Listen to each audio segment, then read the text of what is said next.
Hi good morning everyone, this is Shriram Sharma your biology teacher. एक chapter चल रहा है एनिमल किंगडम, जिसमें हम फाइलम्स की स्टडी करना स्टार्ट कर चुके हैं। मैंने आपको फर्स्ट फाइलम पढ़ाया था जिसका नाम है पॉरीफेरा। मैंने पॉरीफेरा के जनरल कैरेक्टर आपसे डिस्कस कर लिए थे कि कौन कौन से जनरल कैरेक्टर हैं जो सारे पॉरीफेरेंस में ऑलमोस्ट होते हैं। अब हम कुछ और बातें करेंगे हम पॉरीफेरा के अंदर। तो फाइलम चल रहा है पॉरीफेरा। आज हम उन एनिमल्स की बॉडी वॉल के बारे में डिस्कस करेंगे। चलिए स्टार्ट करते हैं। तो कौन सा फाइलम चल रहा है जल्दी बताओ बच्चों। तो आप बताओगे सर फाइलम का नाम है पॉरीफेरा। कौन सा फाइलम है आप बताओगे सर फाइलम है पॉरीफेरा। तो ये लीजिए हमने लिख दिया पॉरीफेरा। इस पॉरीफेरा फाइलम की अगर हम बात करें तो इसके अंदर जो भी हम एनिमल पढ़ते हैं उन्हें हम स्पॉन्जेस कहते हैं। कॉमनली मोस्टली वो सी वाटर में होते हैं, लेकिन कुछ ऐसे होते हैं जो फ्रेश वाटर में भी होते हैं। क्वेश्चन आता है कोई एक फ्रेश वाटर स्पॉन्ज का नाम बताइए। आप बताओगे स्पॉन्जिला। कौन सा? स्पॉन्जिला। मैं आगे आपको पढ़ाऊंगा, ठीक है। तो फिलहाल पॉरीफेरा फाइलम पढ़ रहे हैं। पॉरीफेरा फाइलम के अंदर हम क्या पढ़ेंगे? एनिमल्स पढ़ेंगे। क्या पढ़ेंगे बच्चों? एनिमल्स। उनको क्या बोलेंगे? स्पॉन्जेस। स्पॉन्जेस की खास बात होती है उनकी पूरी बॉडी पर बहुत सारे पोर्स प्रेजेंट होते हैं। अब उन्हीं पोर्स के बारे में हम लोग डिस्कस करेंगे, उनकी बॉडी वॉल देखेंगे। चलिए डायग्राम से समझते हैं। देखिए, जब आप एक स्पॉन्ज को देखोगे तो वो कुछ इस टाइप का होता है। मैंने डायग्राम बना के आपको समझाया था। इस तरह से मैंने स्पॉन्ज बनाया था ये, और मैंने दिखाया था इसकी पूरी बॉडी पर बहुत सारे छोटे छोटे पोर्स होते हैं। इन पोर्स को ऑस्टिया कहते हैं।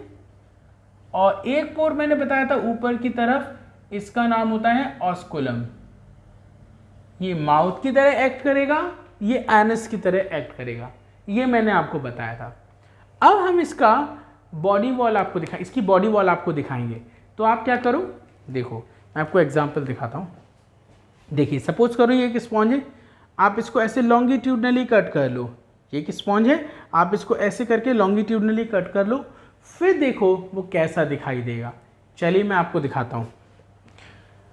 देखिए इसको जब लॉन्गिट्यूडनली कट करेंगे तो ये कुछ इस तरह का बन जाएगा, कुछ इस तरह का ये बन जाएगा। तो इसकी मैं बॉडी वॉल आपको बताने जा रहा हूँ। तो हमारा टॉपिक क्या है? Body wall of sponges. हम बॉडी वॉल पढ़ने जा रहे हैं, ठीक है। तो पहले मैं इसको इंटरनली आपको दिखाता हूँ कैसा लगेगा। इस तरह से यहाँ पर ये ऐसे कर दिया, ठीक है। इस तरह से ये हुआ, ठीक। अब देखो ये मैंने कट क्यों किया है? कट का मतलब है ये इसके ऑस्टिया की ओपनिंग है। हर एक कट का मतलब है ऑस्टिया। हर एक कट का मतलब क्या है? ऑस्टिया। यहाँ पे मैंने ओपनिंग दिखाई है। इन ओपनिंग से वाटर इसकी बॉडी में अंदर आता है, इसीलिए हम कहते हैं ये माउथ की तरह एक्ट करेगा। एक्ट एज माउथ, ठीक है। चलो, तो ये हो गया ऊपर की तरफ ओपनिंग, इसका नाम है ऑस्कुलम। ये हम इंटरनल स्ट्रक्चर देख रहे हैं इसका। ये हो गया इसके पोर्स, इसका नाम है ऑस्टिया। और ये है इसकी कैविटी, इसका नाम है स्पॉन्जोसील। क्या नाम है? स्पॉन्जोसील, ठीक है। ये स्पॉन्जोसील है और ये आपका ऑस्टिया, ये ऑस्कुलम है। तो इसकी बॉडी वॉल इतनी मोटी है, इतनी मोटी इसकी बॉडी वॉल है। अब मैं इसकी बॉडी वॉल का एक छोटा सा पीस आपको दिखाता हूँ। अगर मैं केवल इतना सा पार्ट आपको जूम करके दिखाऊं तो ये कैसा दिखाई देगा, हम इसको समझते हैं। देखिए ये कुछ इस टाइप का दिखाई देगा। एक छोटा सा पीस मैं आपको दिखा रहा हूँ बॉडी वॉल का, मतलब इतनी मोटी बॉडी वॉल होती है। इसकी एक आउटर लेयर है, एक इनर लेयर है और एक बीच में लेयर है, ठीक है। अब इनके बारे में समझिएगा। देखिए आउटर लेयर में मैं आपको दिखाता हूँ सेल्स, और उन सेल का नाम होगा पिनेकोसाइट। क्या नाम होगा? पिनेकोसाइट। मैं ब्लू कलर से बना रहा हूँ, देखो ये हमने सेल्स बना दी इस तरह से, इनको क्या बोलेंगे? पिनेकोसाइट। ये इसकी आउटर लेयर बना रहा है। फिर हम आपकी इसकी इनर लेयर दिखाते हैं। देखिए इनर लेयर, देखो एक राउंडेड स्ट्रक्चर बनाइए, फिर इस तरह का एक ट्यूब लाइक स्ट्रक्चर बनाइए, फिर एक थ्रेड लाइक स्ट्रक्चर बनाइए। ठीक है, इस सेल का नाम होता है क्वाइनोसाइट सेल। फिर से बनाता हूँ क्वाइनोसाइट। याद आ रहा है मैंने बताया था स्पॉन्जिस में इंट्रासेलुलर डाइजेशन होता है इन क्वाइनोसाइट सेल, तो ये वही सेल है। मैं अलग से बना के भी दिखाऊंगा। तो ये देखो एक गोला बनाया, एक रॉड जैसा स्ट्रक्चर बनाया, एक थ्रेड जैसा स्ट्रक्चर बनाया, बन गया क्वाइनोसाइट। तो इस तरह से हम यहाँ पर बहुत सारी क्वाइनोसाइट बना के दिखा रहे हैं आपको। तो बेटा ये जो क्वाइनोसाइट सेल होती हैं ये इसकी इनर लेयर बना रही होती हैं। इसकी क्वाइनोसाइट सेल है, ये इसकी क्या बनाती है? Inner layer. और जो ये बाहर वाली सेल है पिनेकोसाइट, ये इसकी आउटर लेयर बनाते हैं। ठीक है, इतनी बात समझ में आ गई? पक्का? और मिडिल में मतलब यहाँ बीच में कुछ इरेगुलर शेप की सेल्स होती हैं।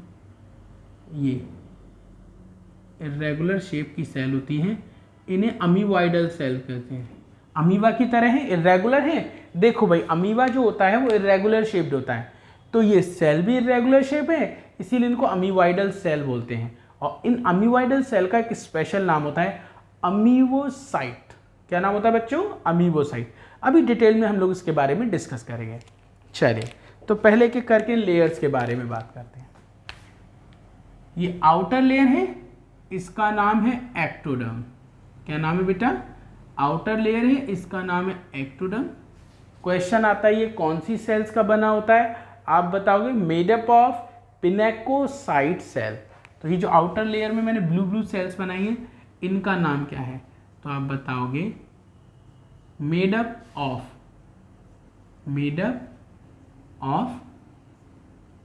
Pinacocyte cell.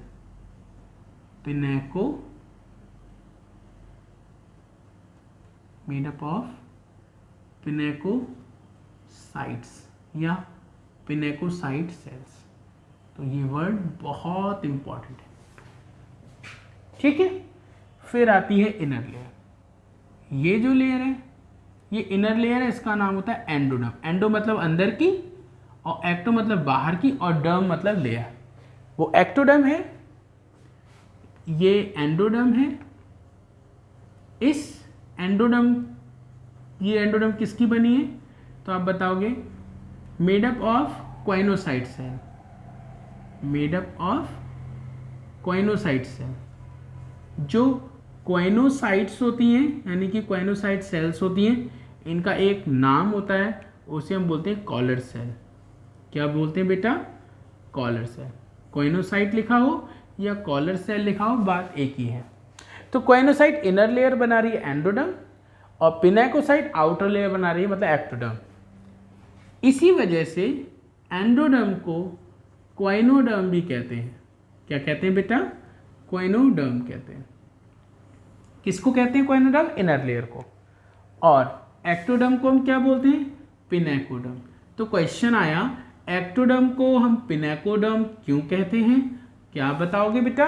आप बताओगे इसलिए कहते हैं पिनेकोडर्म क्योंकि पिनेकोसाइट की बनी है, इसलिए कहते हैं क्वाइनोडर्म क्योंकि क्वाइनोसाइट की बनी है। फिर पूछा इसकी मिडिल लेयर का नाम बताइए। तो देखिए इसकी ये जो मिडिल लेयर है इसका नाम है मीजोइल लेयर। क्या नाम है बेटा? मीजोइल लेयर। और जो मीजोइल लेयर होती है इसी को हम मीजेनकाइम भी कह सकते हैं। मीजेनकाइम, मीजोइल लेयर कह दो या मीजेनकाइम कह दो, मेन आंसर मीजोइल लेयर है। तो आपसे पूछे इसकी बॉडी वॉल की मिडिल लेयर का नाम क्या है? पहला ऑप्शन मीजोइल है, दूसरा मीजेनकाइम है, तो हम इन दोनों में से कौन सा सिलेक्ट करेंगे? मीजोइल करेंगे। मेन आंसर मीजोइल है। देखो मीजेनकाइम तो किसी की भी मिडिल लेयर को बोल सकते हैं, ठीक है, लेकिन मीजोइल सिर्फ इसी की लेयर को बोलेंगे। अभी मैं आपको इसके बाद पढ़ाऊंगा फाइलम सीलेंट्रेटा, उसमें हम हाइड्रा पढ़ेंगे। आप हाइड्रा की वॉल देखोगे तो हाइड्रा की मिडिल लेयर भी आपकी मीजेनकाइम है, लेकिन वहाँ पर मीजेनकाइम को मीजोग्लिया बोलते हैं, यहाँ पर मीजेनकाइम को मीजोइल लेयर बोलते हैं। तो दोनों में से हम कौन सा सिलेक्ट करेंगे? मीजोइल लेयर, ठीक है। तो ये हो गई मीजोइल लेयर, ठीक है। तो बॉडी वॉल में इतनी बात समझ में आ गई। आपने क्या करा, ये स्पॉन्ज देखा, इसको लॉन्गिट्यूडनली कट करके देखा तो आपको ऐसा दिखाई दिया। अंदर कैविटी दिखी, स्पॉन्जोसील, दूसरा नाम बताओ? Paragastric cavity. बाहर ऑस्टिया देखे जहाँ से वाटर एंटर करेगा, ऊपर की तरफ ऑस्कुलम देखा जहाँ से वाटर बाहर जाएगा। फिर इतना सा पार्ट मैंने कट करके दिखाया, ये वाला पार्ट अलग से दिखाया। तो जब इतने से पार्ट को आप जूम करके देखोगे तो बाहर की तरफ एक्टोडर्म, अंदर की तरफ एंडोडर्म और बीच में मीजोइल लेयर होगी।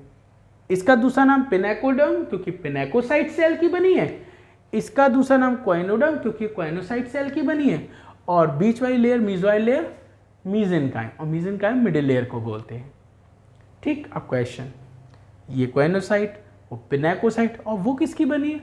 तो आप इसके बारे में तारीफ में बोलोगे, क्या बोलोगे भाई? देखिए ये किसकी बनी है तो आप बताओगे ये एक, अब बहुत ध्यान से सुनना है, ये एक, पहली बात तो लिख दो ये एक मिडिल लेयर है। कैसी लेयर है बेटा? ये एक मिडिल लेयर है, पहला पॉइंट। दूसरा, ये नॉन सेल्यूलर लेयर होती है। कैसी लेयर होती है बेटा? नॉन सेल्यूलर लेयर होती है, ठीक। अरे अभी तो आप बोल रहे थे इसमें इर्रेगुलर शेप रेड कलर की सेल्स दिखाई दे रही हैं, और अब आप कह रहे हो नॉन सेलुलर लेयर है। हाँ, डिफरेंस है। अगर कोई सेल्स इस लेयर को बनाए तो उसे हम सेलुलर लेयर कह सकते हैं, लेकिन ये सेल्स इस लेयर को नहीं बना रही हैं, ये तो एक तरह का स्पेस है जिसमें ये सेल्स आके रहने लगी हैं, ठीक है ना। ये सेल्स यहाँ फिक्स नहीं है, ये सेल इस लेयर में घूमती रहती हैं, इन्हें हम वॉन्डरिंग सेल्स कहते हैं, ठीक है। तो सेल्स की नहीं बनी है लेयर, सेल्स बस रहने आ गई हैं। फिर पूछते हैं ये सेल्स आई कहाँ से, किसने बनाया इन्हें? तो आप बताओगे एक्टोडर्म एंड एंडोडर्म ने इन्हें सिक्रीट किया है, इन्हें बनाया है, और इनसे कहा है जाओ तो मीजोइल लेयर में रहो जाके, और वहाँ घूमती रहती हैं, इसीलिए इनको हम वॉन्डरिंग सेल और इरेगुलर शेप्ड सेल भी कहते हैं। अच्छा, इसके अलावा आपको यहाँ क्या देखने को मिलेगा मैं दिखाता हूँ। इसमें आपको स्पिक्यूल्स देखने को मिलेंगे। ये मैं जो ब्लैक कलर के बना रहा हूँ ये स्पिक्यूल्स हैं, स्पिक्यूल्स हैं ये जो बना रहा हूँ ब्लैक कलर के, ठीक है। और ये स्पिक्यूल्स क्या करते हैं? ये स्केलेटन बनाते हैं, और अंदर वाली लेयर में ना स्पिक्यूल्स, इनर लेयर में हैं स्पिक्यूल्स, इसीलिए हम कहते हैं इनमें एंडोस्केलेटन है। अगर ये स्पिक्यूल्स बाहर वाली लेयर में होते तो क्या होता? ये एक्सोस्केलेटन बनाते। फिर से सुनो, आपने बताया मीजोइल लेयर को मीजेनकाइम कहते हैं, ये मिडिल लेयर है, ये नॉन सेलुलर है, इसमें सेल्स, ये सेल्स की नहीं बनी है लेकिन इसमें सेल्स रहती हैं, उनका नाम है अमीबोसाइट्स है। इसके अलावा क्या होता है आप बताओगे? इसमें स्पिक्यूल्स होते हैं। अब वो स्पिक्यूल्स क्या करेंगे?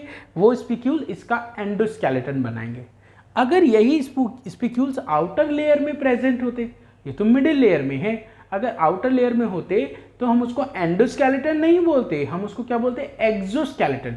एक्सो मतलब बाहर की तरफ, एंडो मतलब अंदर की तरफ। क्लियर हो गया? आगे बढ़े, चलिए देखते हैं।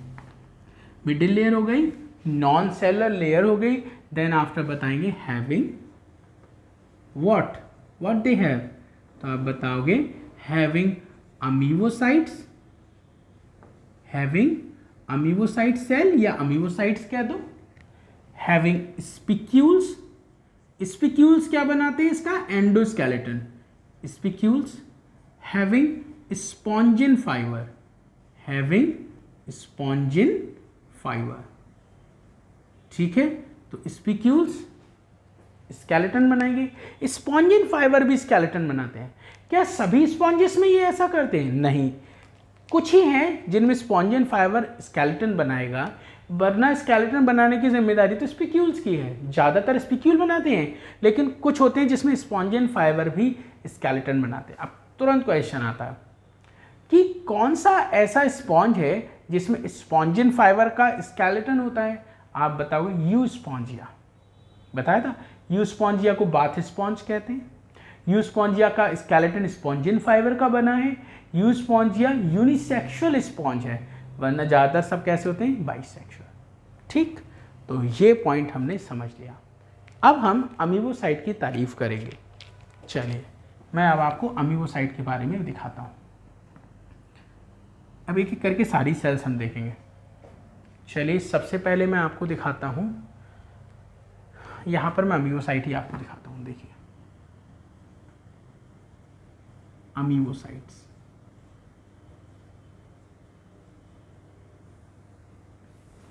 अमीबोसाइट से कुछ पॉइंट समझिए। अमीबोसाइट इर्रेगुलर शेप्ड होती हैं। कैसी होती हैं, इर्रेगुलर शेप्ड, पहला पॉइंट। दूसरा, इनको वॉन्डरिंग सेल्स कहते हैं। क्या बोलते हैं बेटा, वॉन्डरिंग सेल्स कहते हैं, क्योंकि पूरे लेयर में घूमती रहती है। ये पॉइंट याद रखना, वॉन्डरिंग सेल वाला।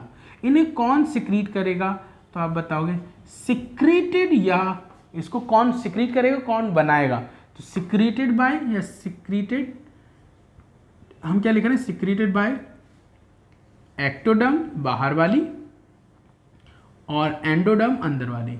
तो एक्टोडर्म और एंडोडर्म जो लेयर है ये इसको बनाती है। ठीक है, इसकी बात हो रही है अमीबोसाइट सेल। क्लियर हो गया, आगे बढ़े। अब हम पिनेकोसाइट और क्वेनोसाइट के बारे में भी देखेंगे। चलिए मैं आपको क्वेनोसाइट दिखाता हूँ। देखिए अगर आप एक क्वेनोसाइट सेल देखोगे तो वो कैसी दिखाई देगी, वो कुछ, क्वेनोसाइट को मैं इधर बनाता हूँ। देखो क्वेनोसाइट कुछ इस टाइप की होती है।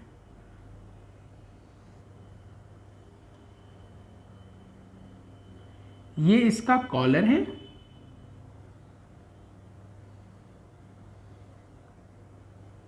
क्या है इसका कॉलर, और ये इसकी पूरी की पूरी बॉडी है। इसमें कोई कुछ स्ट्रैंड होते हैं, इन्हें प्रोटोप्लाज्मिक प्रोसेस बोलते हैं।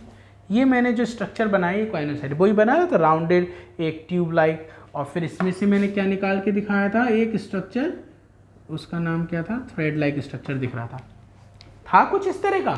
तो आप देखो ये क्या बनाया मैंने, क्वेनोसाइट। तो क्वेनोसाइट के पार्ट्स देख लीजिए। सबसे पहले ये वाला जो पार्ट है इसको हम बोलते हैं कॉलर, इसी वजह से इसको हम कॉलर सेल कहते हैं। उसके बाद ये वाला जो पूरा पार्ट है इसको हम बॉडी कहते हैं। वो कॉलर हो गया, ये बॉडी हो गया। इसमें ये जो दिख रहे हैं ये है माइक्रोट्यूब्यूल्स। क्या है बेटा, माइक्रोट्यूब्यूल से बना होता है इसका कॉलर। यहाँ पर एक फ्लैजिला होता है, थ्रेड लाइक स्ट्रक्चर का नाम क्या होता है, फ्लैजिला। फ्लैजिला जिस पॉइंट से अराइज होता है उसे हम बोलते हैं बेसल ग्रेन्यूल। ये क्वेश्चन आपको याद रखना होगा, flagella arise from basal granules. अब देखो ये एक एनिमल सेल है भाई, स्पॉन्ज में है, एक एनिमल है, तो कैसी सेल होगी, एनिमल सेल होगी। तो एनिमल सेल के अंदर जितने स्ट्रक्चर होते हैं इसमें सब देखने को मिलेंगे। मतलब ये सेल है तो इस सेल के अंदर आपको न्यूक्लियस देखने को मिलेगा। सेल के अंदर आपको क्या देखने को मिलेगा, न्यूक्लियस। उसके बाद इसमें आपको साइटोप्लाज्म देखने को मिलेगा, और जितने भी सेल ऑर्गेनेलीज होते हैं सब आपको इसमें देखने को मिलेंगे। ठीक है, तो ये किसका स्ट्रक्चर हो गया, आपकी कॉलर सेल का। कॉलर सेल बोले तो आप बताओगे क्वेनोसाइट को हम कॉलर सेल कहते हैं। ठीक है, क्योंकि इसमें कॉलर जैसा स्ट्रक्चर प्रेजेंट होता है, और वो किसका बना होता है, माइक्रोट्यूब्यूल्स का। ठीक है, इसके फ्लैजिला से क्वेश्चन आता है, अगर मैं इसका फ्लैजिला निकाल लूं तो क्या होगा। ठीक है, अमीबोसाइट को भी हमें पढ़ना है, इसके टाइप्स पढ़ेंगे हम लोग अमीबोसाइट के। अब ये हो गया, अब मैं आपको पढ़ाऊंगा पिनेकोसाइट। वो जो हमने लिखा है ना पिनेकोसाइट सेल, उसका स्ट्रक्चर दिखाता हूँ। पिनेकोसाइट, देखिए जब आप एक पिनेकोसाइट को देखोगे तो वो कैसी दिखाई देगी, वो इस तरह का कुछ स्ट्रक्चर दिखेगा।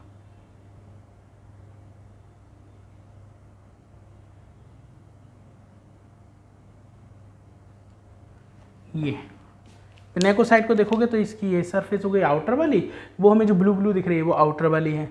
ये वाली जो सरफेस दिख रही है ये देखिए, बाकी का जो हैंडल लाइक हेड है वो अंदर धंसा हुआ होता है। और एक ये इसका न्यूक्लियस है, इसके अंदर साइटोप्लाज्म। ये पिनेकोसाइट का स्ट्रक्चर है, ये क्वाइनोसाइट का स्ट्रक्चर है। ये हमने किसका स्ट्रक्चर बनाया बेटा, तो आप बताओगे पिनेकोसाइट का। ये क्या है, क्वाइनोसाइट। ये हमने क्या बताया, अमीबोसाइट। अब मैं आपको बताऊंगा types of amoebocyte, but before this कुछ पॉइंट्स हैं जो मुझे यहाँ पे डिस्कस करने चाहिए। क्वेश्चन आता है, ये जो फ्लैजेला आपको दिख रहा है, अगर मैं इसके फ्लैजेला को रिमूव कर दूं तो क्या होगा। तो देखो मैं थोड़ा सा बना के दिखाता हूँ। क्वाइनोसाइट ये यहाँ पर प्रेजेंट होगी इस तरह से, यहाँ से प्रेजेंट होगी। देखिए क्वाइनोसाइट में ये जो फ्लैजेला है ये कंटिन्यूअसली स्पाइरलर मूवमेंट शो करता रहता है, मतलब ये फ्लैजेला लगातार इस तरह से मूवमेंट करता रहता है। उसका रोल क्या है, उसका फायदा क्या है, आप बताओगे। फ्लैजेला के कंटिन्यूअस मूवमेंट की वजह से वाटर का फ्लो बना रहता है, मतलब वाटर इधर से आएगा, बॉडी कैविटी में जाएगा और यहाँ से बाहर निकल जाएगा। लगातार वाटर इधर से आएगा निकलता जाएगा, आएगा निकलता जाएगा, आएगा निकलता जाएगा। तो ये जो वाटर का मूवमेंट चल रहा है वो इन फ्लैजेला की वजह से। अगर आपने फ्लैजेला निकाल दिया तो वाटर का ये मूवमेंट रुक जाएगा। एग्जाम्पल से बताऊं, देखो आप एक काम करो, एक बाल्टी लो, उसमें पानी भर लो और एक छोटा सा डब्बा लो, उस डब्बे में चारों तरफ छेद कर दो, मतलब जैसे इसमें छेद है, पूरी पोर्स है ना पूरी बॉडी पे, ऐसे ही उसमें भी छेद कर दो और उस डब्बे को उस बाल्टी में डुबाओ। तो उन छेद की वजह से पानी उस डिब्बे में भर जाएगा। लेकिन ऐसा नहीं होगा कि बाल्टी में उसको रख दिया तो पानी उसमें ऐसे चलता है, उस छेद से पानी आए, ऊपर से पानी निकल जाए, फिर साइड वाले छेद से वाटर आए और बाहर निकल जाए। ऐसा नहीं होगा। क्यों नहीं होगा, क्योंकि भाई मूवमेंट कराने के लिए कुछ तो चाहिए ना। तो ये वाटर का मूवमेंट कराता है, वाटर का फ्लो बनाता है। अगर आपने फ्लैजेला रिमूव कर दिया तो इसकी बॉडी में वाटर भरा रहेगा, उसका फ्लो नहीं बनेगा। लेकिन हमें क्या चाहिए, हमें चाहिए वाटर का फ्लो बना रहे, वाटर इधर से आए इधर से जाए, इधर से आए इधर से जाए, ऐसा ना वाटर इसकी बॉडी में भरा रहे। अब तभी तुरंत क्वेश्चन आएगा, अच्छा वैसे हमें ऐसा चाहिए क्यों कि वाटर आए चला जाए, आए चला जाए, क्यों ऐसा क्यों। अरे भाई इंपॉर्टेंट है, वाटर आएगा फूड लाएगा, फूड लाएगा तो उसका यूज हो जाएगा। वाटर नहीं आएगा, भाई वाटर एक बार भर गया तो अगला वाटर थोड़ी आएगा। भाई एक बात सोचो, एक बर्तन में पानी पूरा भर गया है तो और पानी थोड़ी भरेगा, वही पुराना भी भरा भरा रहेगा, समझ रहे हो। तो जब वाटर अंदर आएगा तो ऑक्सीजन लाएगा, वाटर आएगा तो फूड लाएगा, जब वाटर जाएगा तो CO2 ले जाएगा, जब बाहर जाएगा तो वेस्ट मटेरियल ले जाएगा। तो ज़रूरी चीज़ों को अंदर लाने के लिए, बेकार की चीज़ों को बाहर निकालने के लिए इस वाटर का फ्लो लगातार चलते रहना चाहिए, वरना ये दोनों काम नहीं होंगे और ये मर जाएगा। तो क्वेश्चन आता है, what will happen if we remove the flagella from the choanocyte. आप आंसर दोगे, मतलब ये पूछा मैंने कि क्या होगा जब हम इसके फ्लैजेला को रिमूव कर देंगे क्वाइनोसाइट से।